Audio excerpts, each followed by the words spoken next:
જય હિન્દ જય ભારત. હું આપનો હાર્દિક મારુડા.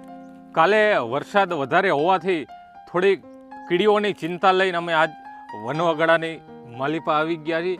અને બધાય પશુ પક્ષીઓને જ્યારે આપણે અનાજના દાણા નાખતા હોય ત્યારે આપણે હાલ કીડીઓ માટે કીડિયાળું પૂરું આવી ગયા છીએ. કારણ કે વરસાદ કાલે ઝાઝો હતો અને આજે તડકાનું વાતાવરણ છવાઈ ગયું છે, એટલા માટે અમે કીડીઓ માટે લાવ્યા છીએ આ બધું અનાજ. તમે જોઈ શકતા છો આમાં સોજી છે, બધું મિક્સ કરવાનું છે.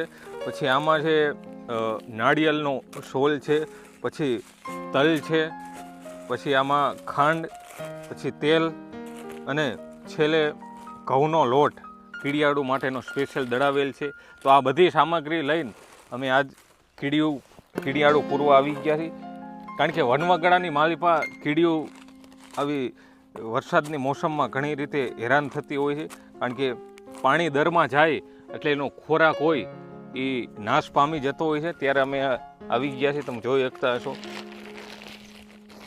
આ લોટ છે, દાણાદાર લોટ છે. જે ઝીણો આવે ને હાવ એકદમ નોર્મલ એ નહીં, થોડોક વધારે દાણાદાર રાખવાનો, જેથી કરીને કીડીઓ મોઢામાં લઈને ભાગીને ખાઈ શકે એ રીતનું છે.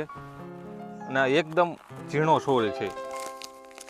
તો આવો આપણે કીડિયાળું માટેનું આખું, જેને આપણી ભાષામાં કહેવાય કે આખી થાળી તૈયાર કરીશું. હવે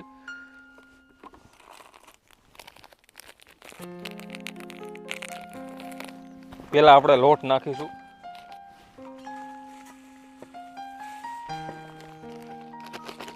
અને લોટ એ પાછો કયો હાવ આપણે બાજરાનો રોટલો બનાવી એ રીતનો કદાચ તમારે આ કીડિયાળું બનાવવું હોય તો હાવ લોટ ઝીણો નહીં કરવાનો. કીડિયાળું માટેનો થોડોક દાણા દાણા રાખવાનો.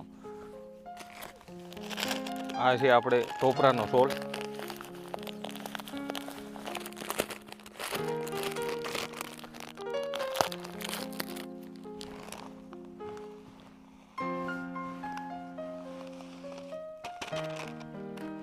આ છે તલ.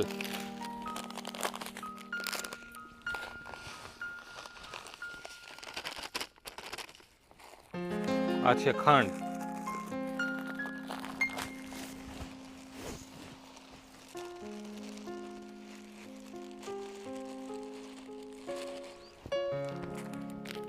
છે સોજીનો લોટ.